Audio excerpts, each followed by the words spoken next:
Welcome, welcome. Thank you once again for this rare privilege and opportunity that we can meet again on this platform. Re-Education Agenda for Africa is still our program. Like we've always said, we will not relent. We will not allow our voices to go to sleep until this agenda is fully executed. And so for some time we have been quiet, not because we did not want.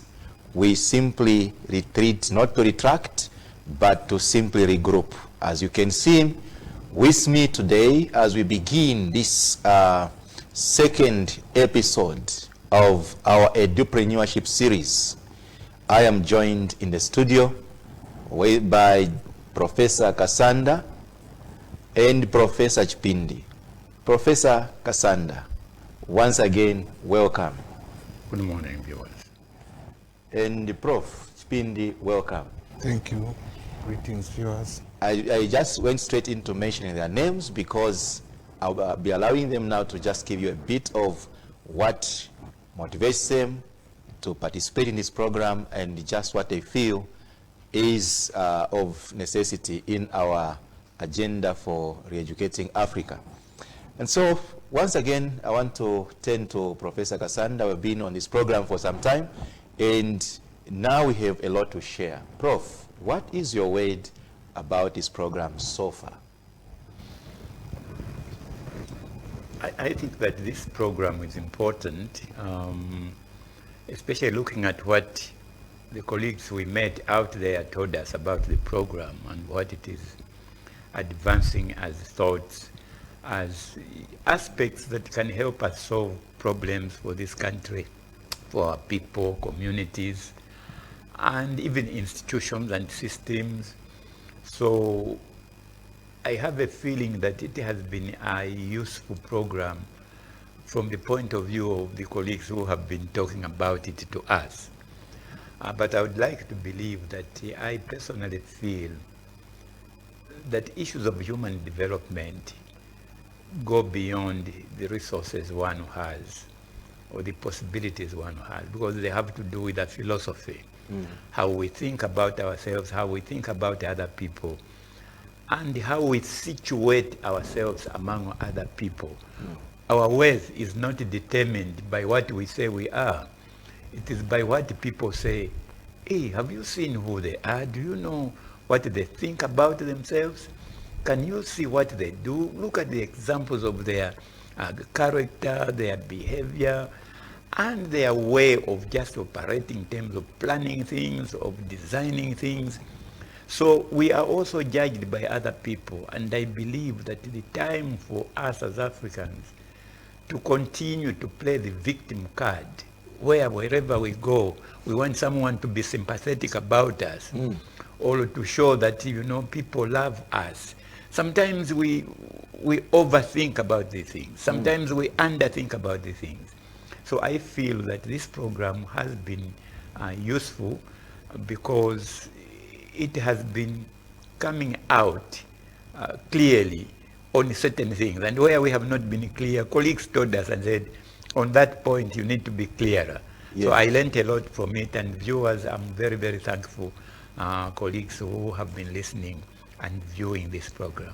Thank you. That's Professor Kasanda, one of the key discussants who has been so much on the side of making clarity on this program. And with me again is Professor Chipindi, another scholar in the informed source of wisdom that we would love to engage with as we continue on this program. Prof, you are very much welcome, and would love that you can say a little something about yourself and just your motivation to contribute to re-educating Africa and just this issue of edupreneurship as you sit on this program. Prof, your word. Thank you so much, Doc, for the opportunity, you know, to engage in this sort of conversation. As you have correctly stated, I'm Ferdinand Chipindi. I'm an associate professor from the School of Education in the University of Zambia. My research interests lie at the intersection of, identity. Yes. Currently I'm animated by, the conversation that is going on both in the academy and beyond around the issue of decolonizing the mind. And so that's where my research interest. So I'm very excited to be part of this conversation, and I hope to learn more as I also share some of, the ideas that, we can tap into collectively as we, try to chart a way forward. Interesting, Prof. Interesting. And the one thing that I want to mark, you are propelling the agenda of decolonizing the minds of Africa. And we also are saying we have to re-educate Africa. So we seem to all agree on something, and this is what makes this whole episode so exciting and interesting. And so to our viewers, if we can make any promise that you can enjoy out of this program, it's the fact that we want a certain kind of African, we want a certain kind of Zambian for the Zambia that we want. And we cannot have any Zambia without first dealing with a Zambian. And this is what brings us to this program. I am your host and concept generator, Dr. Norman Kachamba, and you actually see us now in this season through and through, and you'll be experiencing quite a number of researched information and dealing with the issues that are so real. We are not here to beat about the bush. We are here simply to propel the process of transformation, and if anything, transformation cannot take place without proper information. And this is why you see us here as the voice of academia. Now, to begin our program and just to set the premise for our discussion, as we've always done, I would love that we quickly get to the authoritative word of God. And today we are going to delve into the issue of educating for business. We have been educating about business, but we feel now it's time we educated for business. And after all, education is business in itself. If anything, I do believe, Prof, that education is business, and business is life, and life is business. So we just need to carry ourselves that mind. Whatever it is that we do, we must actually be business-minded. It be theology, we must understand that God is in the business of saving. Redemption is not just a word that just falls from anywhere. It is a business transaction. And so we cannot just talk about education away from business. And this is why I'm saying we are now educating for business. So allow us now to delve into the issues of today by getting to Proverbs chapter 22, verse 29, as we discuss the issue of education, or educating for business, if you like. Now, my dear viewers, young people, if you are in school, this is an opportunity that you can sit and please see how you can transform your subject into business ventures, and just how whatever subject that you are taking in your school, secondary, primary, university, should be viewed in the lens of business. Now listen to this from Proverbs. Proverbs is a book that is written by a renowned philosopher, Solomon, King Solomon. And he has written quite a number of proverbs. And as we know, proverbs, I'm sure Professor Kasanda is going to speak to that. When you say proverbs, what is it that you are referring to? Now, here is what is said by Solomon with regards to the education for business. 22 verse 29, the Bible says, "Do you see someone skilled in their work? Do you see someone skilled in their work? They will serve before kings. They will not serve before officials of low ranks." That's a very loaded proverb. A loaded proverb. I want to repeat Proverbs 22 verse 29. The NIV version says, do you see someone skilled in their work? They will serve before kings. You know, serving before kings is not just a matter of being connected to the king. Bible says you should be able to see somebody skilled in their work. They will serve before kings and not before officials of low ranks. Nowadays, they will not be garden boys. They will not be, if they were garden boys, actually, there will be garden boys in palaces. Not garden boys along rivers that are easily run dry in villages. No. Solomon is so categorical about people who are skilled in their work. Prof. Cassandra, Proverbs. Let's begin first by breaking down Proverbs. Nearly every tradition, every tribe, there is a way that they try to communicate gems of wisdom. Can we just have your comment on Proverbs? From the point of view of, first of all, why Proverbs? Why do people use Proverbs? I would like to believe that a proverb has something which is said about God. That God is not only sensitive to the past or sensitive to the present or to the future, he's all time. Now what that means is, if something is proverbial, it means it will be true several years after, or maybe forever, because it cannot degenerate. It cannot have had a meaning then, and now it is different.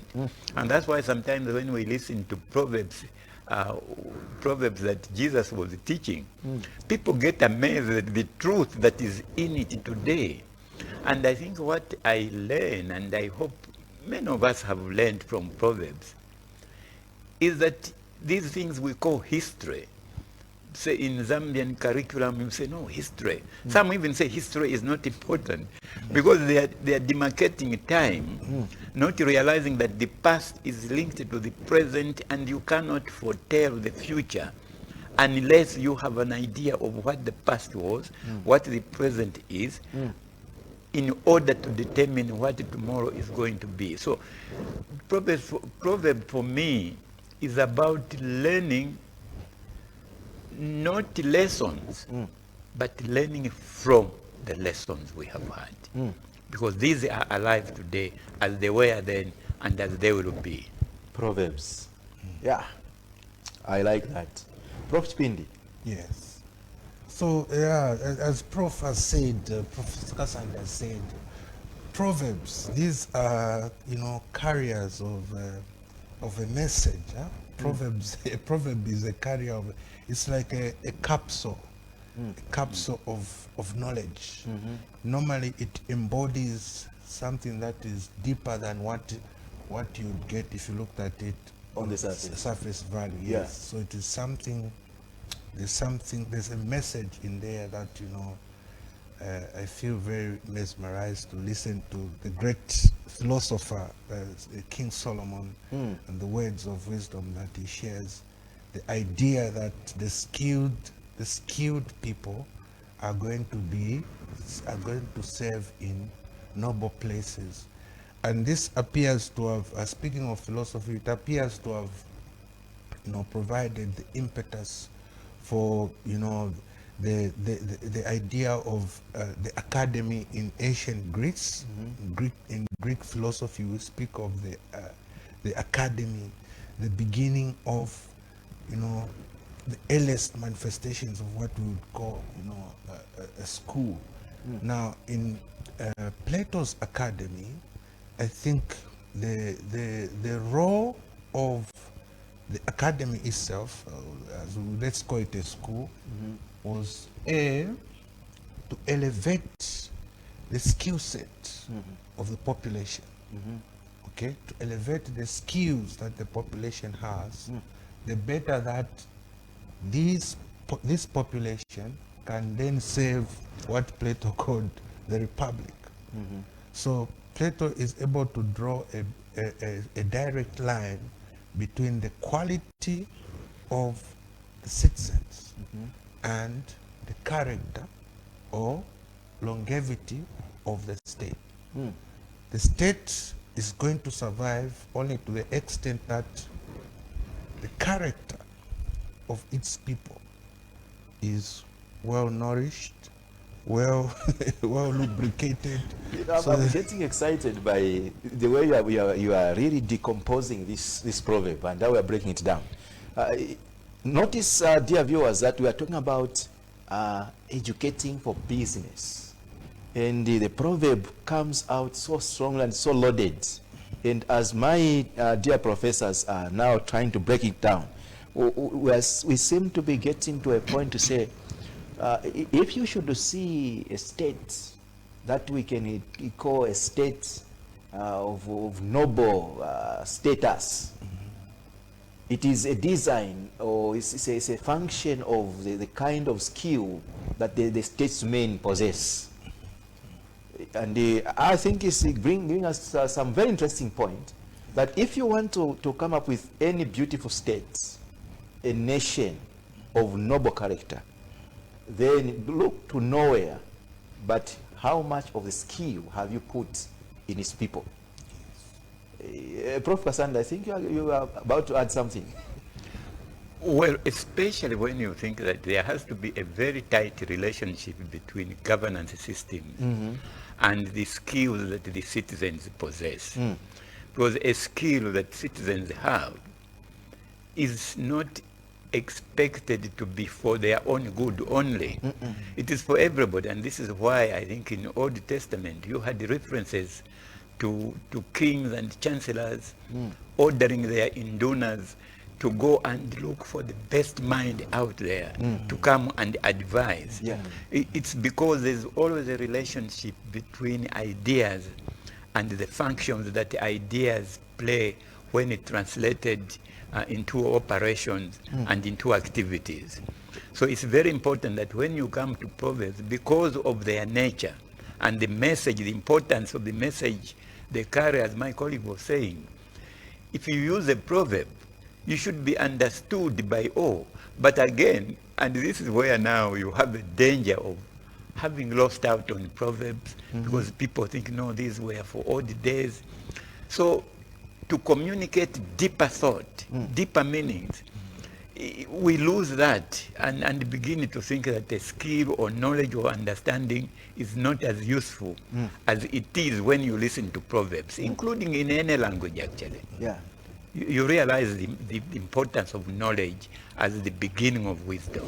And so even as we get deeper there, there is a very serious connection between the skill people possess. Now, can we just have a little something, some more light thrown around the skill, skill sets? And you remember in our systems of education, there are skills centers, there are academies, and you know who we actually consign to go into skills training schools, skills whatever, and who we take to vocational pathways, and those who go to universities. So now, something very serious here, a very serious dichotomy that is coming out here, that we need to address strongly. Yeah. I see a very serious problem here. There are skills people. Those skills people have to go and work with their hands. Then we say they are skilled. Those that work with their hands are skilled. And these are the people that can. What's your comment, Professor Achpindi? Yes, I mean, so, yeah, it's a dichotomy, actually, the dichotomization of the whole educational enterprise. And so the removal of the skill set from, from the main, what we would call the mainstream. You have the vocational pathways, you have the academic pathways, which sort of feeds into this dichotomy of, that skills have to do with, manual work. You have to use your. It's inferior, actually. Yes. That's the impression that is created. And yet, we are coming upon the realization that this might not necessarily hold, and we need to build, I think, a closer alignment between our education system and sort of the what kind of a citizen do we want to produce to come out of our school system? We want to have a citizen that is very good at memorizing the facts, the so-called facts, or they want to have a full package of, somebody who has the competences, they have the skills, they have the mindset to be able to confront all manner of challenges. I think the answer is entirely up to us. True. Prof, skills.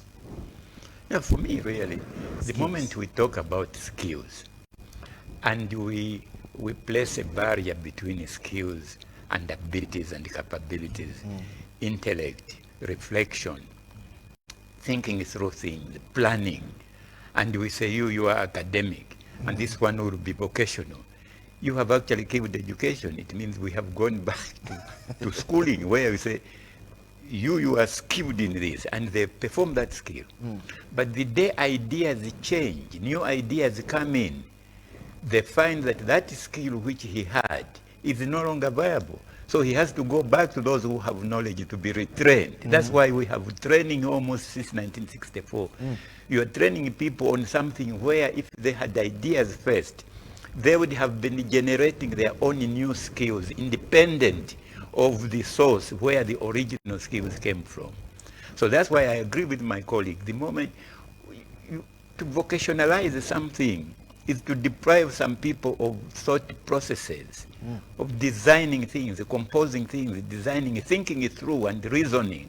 And you say, no, you just master a skill. You are creating new slaves, actually. And so when you look at this, creating new slaves, I like that. When you look at this whole thing, before we take a break, it's very important to emphasize, the biblical wisdom that we are getting from here. It's about recollecting and reconstructing a human being into some creature that is holistic. What our school system have done is simply to fragment and disintegrate. And so we go and start existing in silos and the like, because others are labeled as skilled, and these others are academics. Silos. So we just need to get down to a situation where we should now look at what is it, when we talk about skills, how do we classify the skills? Can we really do without skills? No. Because probably we can talk about conceptual skills, for instance. Then we have these technical skills. These will go together. These go together. So in as we discuss, dear colleagues and viewers, we are still emphasizing the need for us to become holistic. We should not settle for this disintegration, where we should have, we appreciate the fact that there are trade schools, but we cannot run away from the fact that that is kind of a shaky foundation, which we must reconstruct. Absolutely. And build up a Zambian and a Christian that we want to see, who is holistic.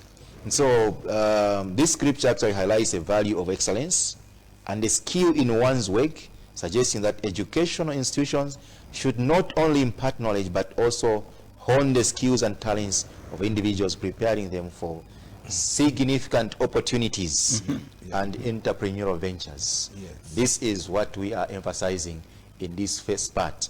So please do join us after this break. We are still trying to break down the business, education for business, and not just information about business.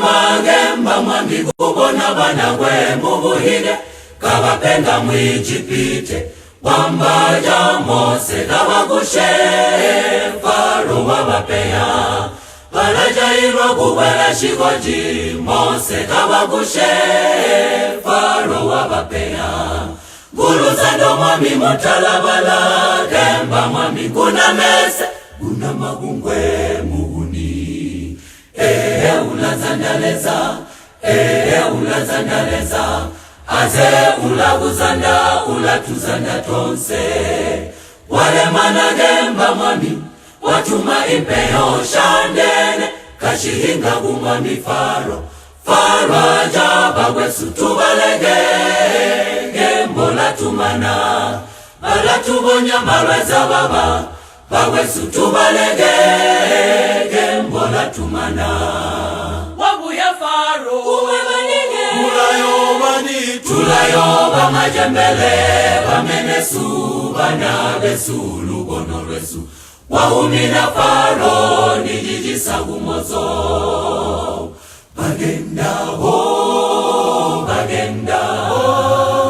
Bagenda bapopenkalagi bagenda Bagenda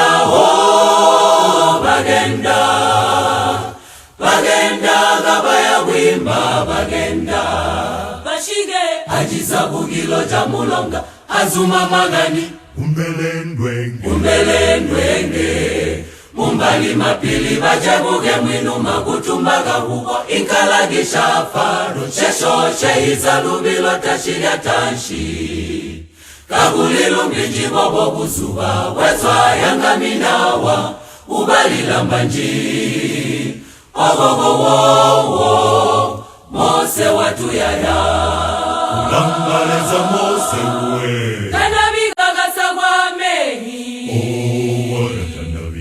Malele ngazo aliunga mumabali mehi bonse bagaita balanduga bana baisulaili Anyigenzu muwatumbaga hugo basegelela basota uga Anyigenzu muwatumbaga hugo Shalile ngululu alila malimba baimba bamutemba ula muhuni Bana faro balijenge gwita Bana faro bubagalo babonse Bubagalo bamulonga muholelwa Umukagalo banonse Numulwa na jigombelo jaleza Bana baisulaili Bagenda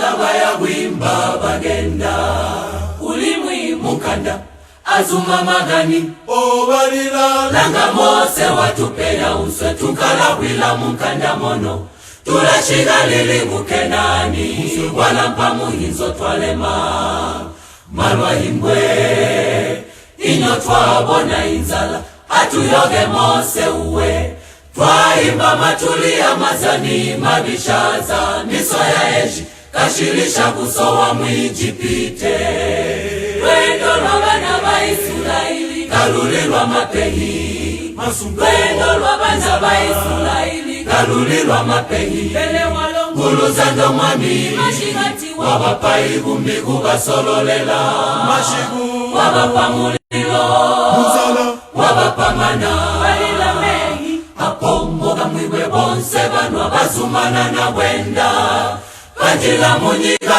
ya jishomyo Wita musana shamuhuni Pamuwana kenani Bagala jagulinza Tulimumuhizwa swe Tugabone kenani Kenani wawize ulu Tugagale gulinza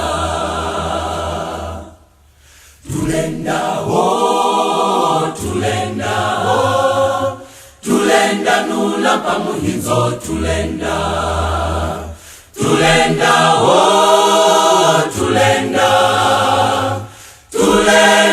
walibwanya kenani tulenda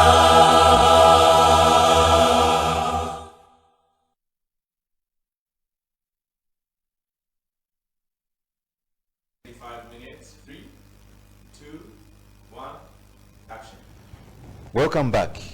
We have just laid the foundation, and my able professors have actually labored to just to break down and decompose what is contained in the proverb, which is a premise for our discussion. And so we now are getting to issues that should account for educating for business.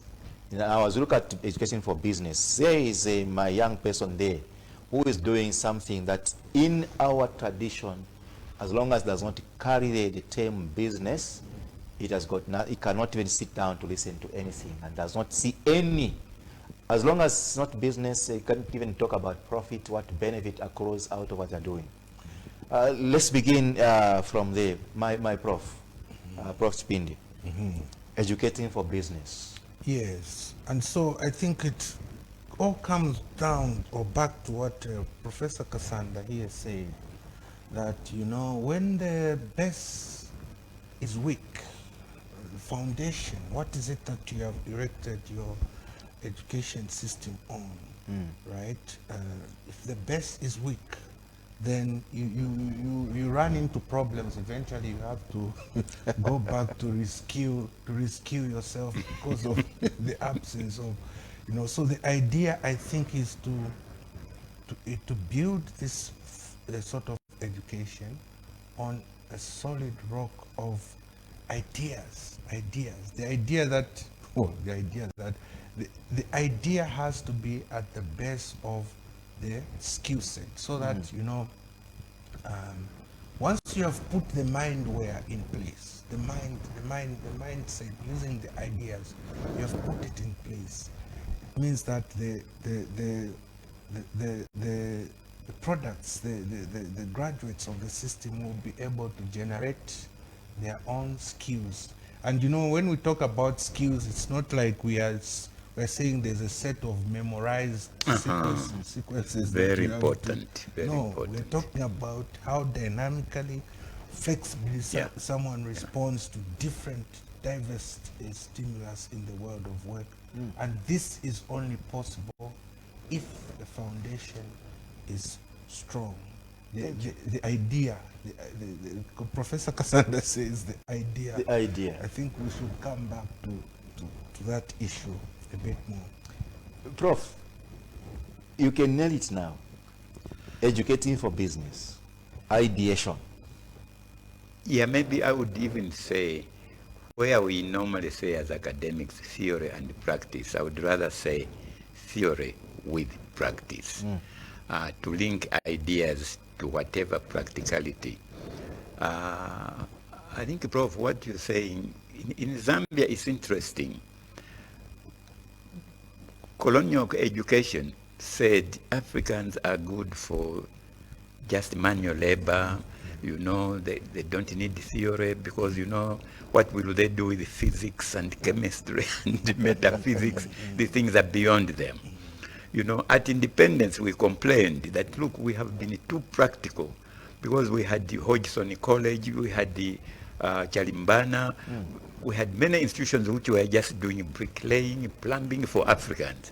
So we said, the secret of success is in what Muzungu learns. So that's how at independence we went to chemistry, physics, and so on. Surprisingly, I don't know how many Zambians knew that by now we would be again saying, you know, we have been too theoretical. Let's go back to practical. But then when you say theoretical, how many theories have we generated as Zambians if we are that theoretical? So the confusion, I think, is we come back to the fact that people develop not because they have resources or money, because they share a philosophy of life which they wanted to implement. And the moment we are confused at the level of philosophy, then it means the Greek would not have thought through all these things. The whole world looks to Greece and to Alexander and Egypt those days for guidance. Not practical, but ideas, and how these fuse into concepts to create an imaginary, if you want, or idealistic reality. That idealism is what filters down into realism. And then you see things which are real, you touch, you eat, you become a consumer, but you don't even realize that there's someone thinking through everything that you are using. And that's where we have created a discrepancy between theory, theoretical knowledge, and practice, thinking that they are different. But we're just weakening our learners, actually. Interesting. Now, I want us to focus on our learners. You know, our learners are the ones that have now found themselves in a world of confusion. because what they get from the industry is something else. When they get into the classroom, they have these careers guidance teachers that are telling them something else. And when they come out, they get more disoriented than before they enter the classroom. And so here is a chance that we need to really try to rectify and correct these situations. And in the context of educating for business, what business would there be in history? What business would there be in a civic education? What business would there be in theology and religion and chemistry? What business? And if we say we should educate for business, how would one sit really in the business world with chemistry? You understand that even our distribution of subjects in schools nowadays, you find these are in a pure class. There is no mention of commerce, no mention of accounting. And here we are talking about educating for business. And one comes out, they are so misplaced. And they look out for opportunities. They are told if you have to be in management and should have done some business administration and whatever. But then, should we limit business to business administration? And this is the issue now that we are facing. No. Yes, Prof. We shouldn't. What we should probably understand, especially as Zambians, is the fact that when we talk of business, we're not talking about knowing how to do business counting or just accounting for something. Buying and selling, trade.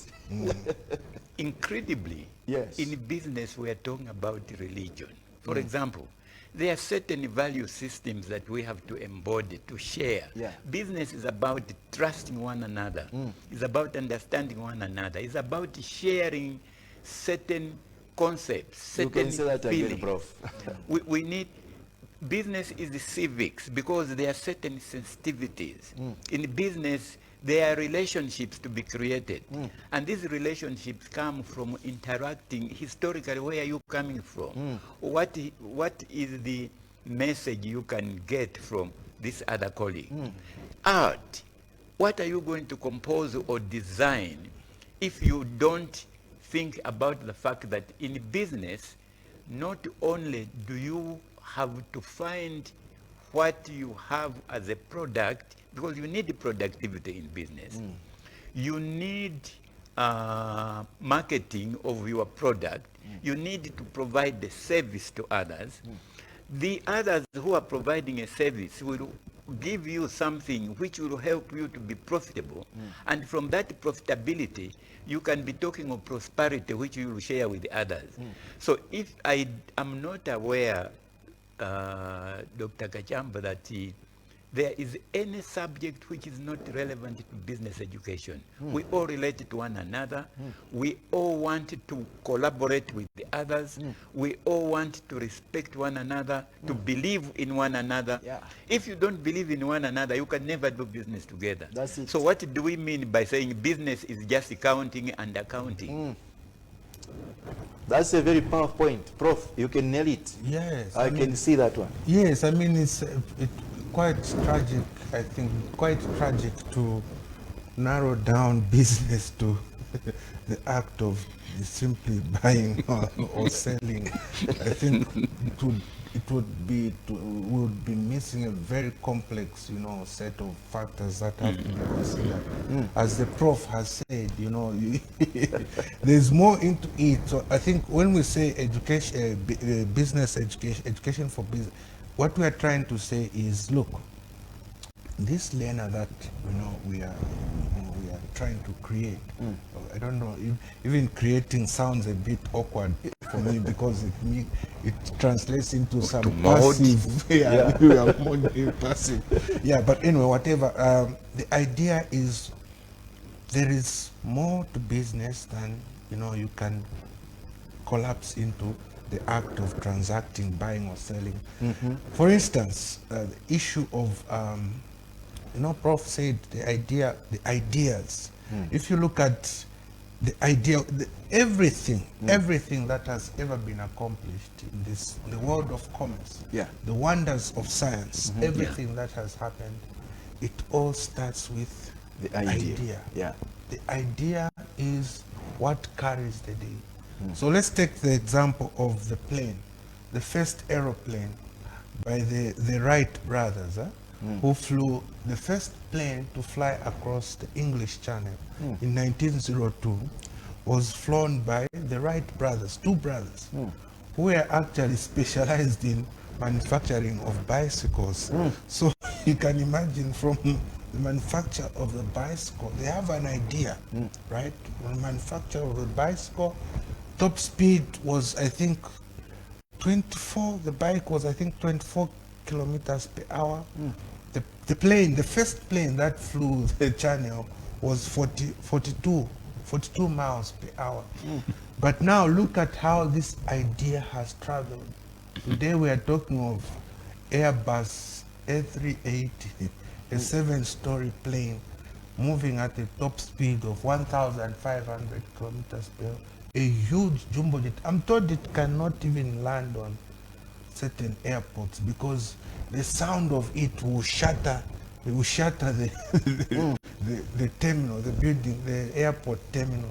Now, the way the idea has traveled from 1902 to the present, this is the message that we're trying to package. Yeah. To say, look, let us provide a capacity in these individuals, a capacity to, to do certain things that are good for business, the world of business. For instance, opportunity recognition.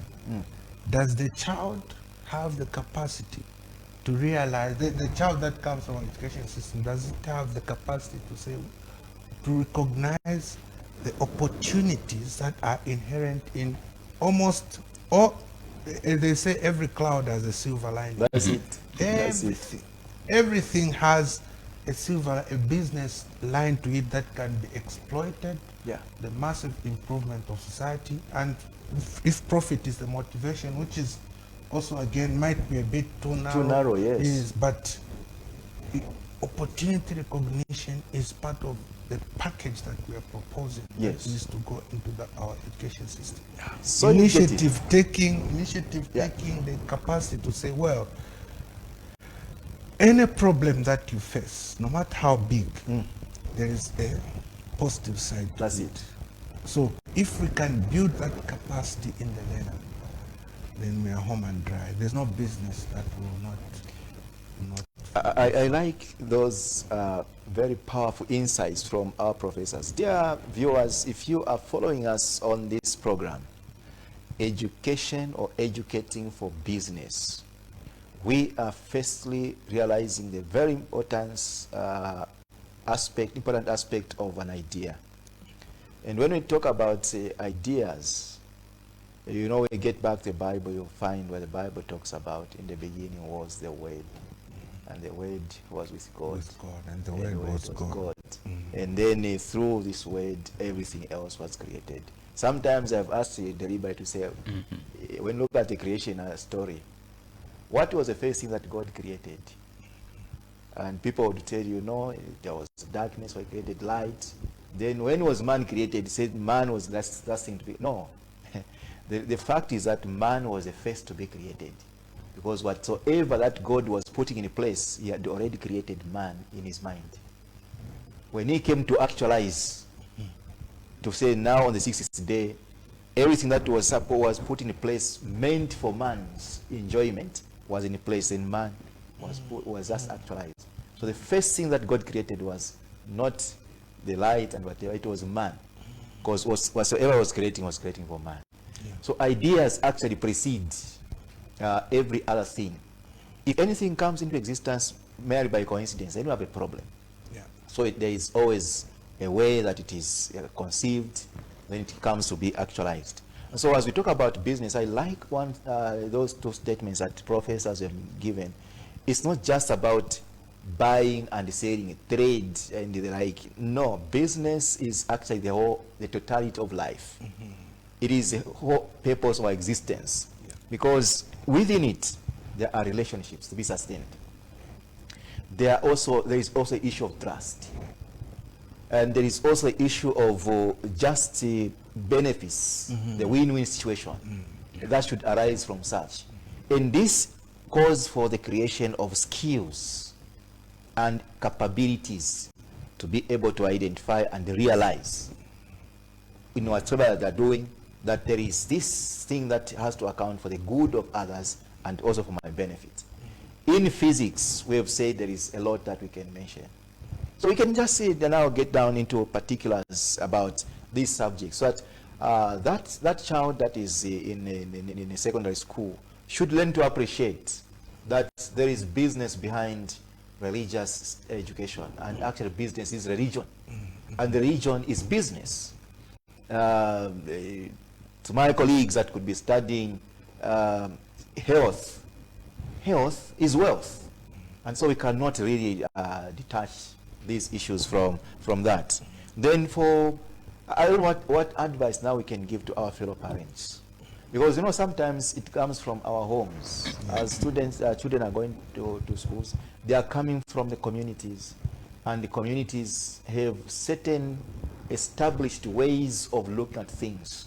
So to speak a certain language different from what is believed and accepted in that community becomes very difficult. And so when they get back, they have to go again to do things the same way they've been doing them, despite what we can talk about. What could be our advice to the community and the society at large as we look at education in the lens of business? I'll begin with Professor Chipindi. Yes. And so, you know, thank you very much, Dr. Kachamba. So when we look at, so the home school, that you know, transaction of the home and the school, and how we really need to closely align these two spaces as pedagogical spaces for the children. I don't know, 90% of the times I think people, I'm a professor, I'm an educated man, I'm a professor in the School of Education. But as recently as 20 minutes ago, I was picking up lessons, things that I had never before, even about education. It's because you might say, well, it's because of the field where you are in, but even about education itself, where, you know, we're still picking up the lessons. So what we need to, I think, pay attention to is the fact that as the parents, the private entities, the school, and let's for the sake of this conversation, let us put the school on one side and the community on the other side. And then I think my message to the parent is going to be that in the times that we are living, the times that we're the 21st century, rapid advances in science and technology, explosion of information and communication technologies. If what we are saying here, the three of us and all the other communities, talking about an inbuilt business mentality in our citizens, if that is to be achieved, the parents have the role to play to allow the children, right, to complement the school, of course, in trying to raise children that are courageous, that they recognize opportunity. I think what they need to do as parents is to unleash the creativity of the child. And how do you unleash it? You allow the child to experiment with all manner of things. Just let the child, just unleash the child and let him, they have enormous creative potential, which is constrained by some of the barriers, the constraints that we erect around, you know, how far they can experiment. We are too punitive as parents. I think I was brought up in the 80s. I think we were punished severely for things like, in school we were punished for speaking vernacular, or for making a mistake. When you put up your hand and then everybody shames you. Shame, isn't it? Thank you so much, Prof. That's very interesting. You know, how we are brought up is brought something very interesting. Prof, will you just add one thing Professors emphasize the need for parents to really create an environment in which the children should really unleash their full potential of creativity. And I think that also works very well for organizations. You know, some organizations find that there is so much of bossy type of I don't want to call it leadership, where you think you must just command, you must be felt. Your worried about the way we can really unleash the full potential in the workers as leaders. Maybe it's to recognize that it's not some people who are in business and others are not. We are actually all in business. Yes. Because business, I think, is the best indicator in terms of us knowing that we cannot be alone, and we don't live alone. We live with the others. And somehow, even indirectly, there is always something we sell to others in terms of communication. They get from us, we get from them. It's sharing. Business is sharing. And the other thing we would say is business is linked to education, because business is about not just now, as my colleague was saying. No, it's about long term. It's about planning ahead. It's about identifying a talent today, nurturing it, and hoping to reap many days after. But we tend to be so short term here, and we don't even remember that if we are doing business together, our education system needs to look to check our belief system, because that's where we have belief sets. Yeah. It needs to check our mindsets, because they also matter. We can't do things without using our minds. We have also to check with the heart sets, the things that we feel. Volunteering, for example. Why do Zambian young people say, no, we don't volunteer, we are not like Bazungu? That's not true. It's just that our education system has ignored that aspect, thinking I should be paid for everything I do, which is not actually quite right, because there are many things we can discuss in other fora. And finally, there are the handsets, which we make, which we see made, created. Now, where are these coming from? It's from sharing ideas, sharing what happened, what is happening, and also writing about what may happen tomorrow. I may just write, but someone may even see a picture of what object should be created with the hands tomorrow. But the idea would not have come from those people. Yeah.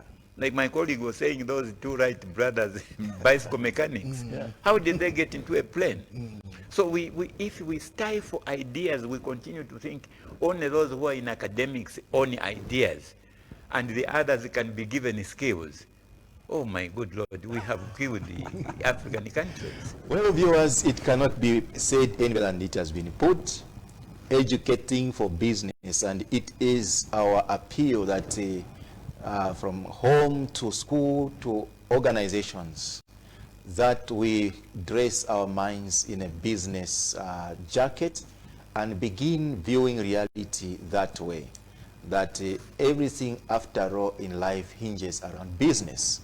And if we are to use issues of profitability, wealth creation as indicators, yes, they are just among the few things. Life is just business. So to educate without a focus of business is simply to hit below the belt. And this is what we have actually pointed out. And this in itself should translate into how we learn. How do we organize and package our lessons? And this is why we should always relate what we say to what is actually happening. The experiential learning, the adaptive learning, and all those approaches to learning.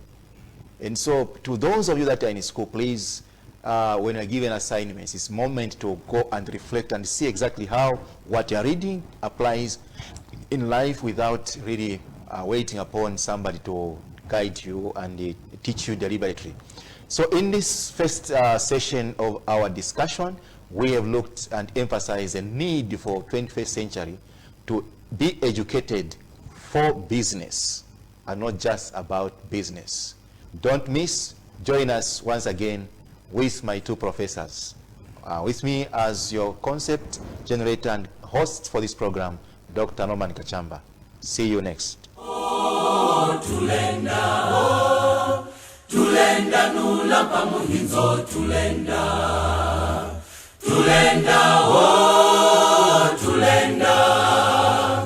Tulenda walibwanya Kenani tulenda.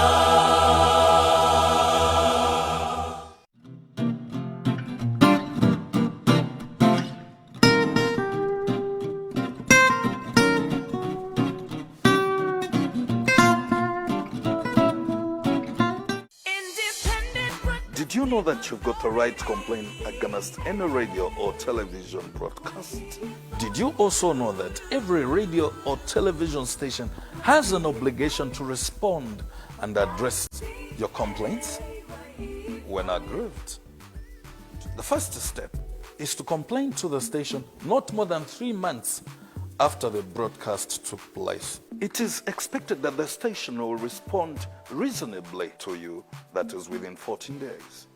If not satisfied, then escalate your problem to the Independent Broadcasting Authority. We're at Mass Media Complex, Ali King Carter Road, PO Box 32475, Lusaka, or call us on +260 211 250589 or visit our website at www.iba.org.zm. IBA, promoting ethical and professional broadcasting. Friends and family, following the presidential declaration of the drought as disaster and an emergency which has resulted in hunger situation in the country, ADRA Zambia, Seventh-day Adventist Church at union level and other supporting partners are responding to this emergency by supporting affected families with food rations and water point provision for domestic use and crop production. ADRA Zambia is appealing for more support to reach out to more families. Every donation, no matter how small, will contribute to our collective efforts to mitigate the impact of drought and support our communities during this period. Together, we can make a meaningful impact and support our communities during this difficult time as we save humanity so all may live as God intended. To donate, reach us through our email info@adrazambia.org or call +260 767 327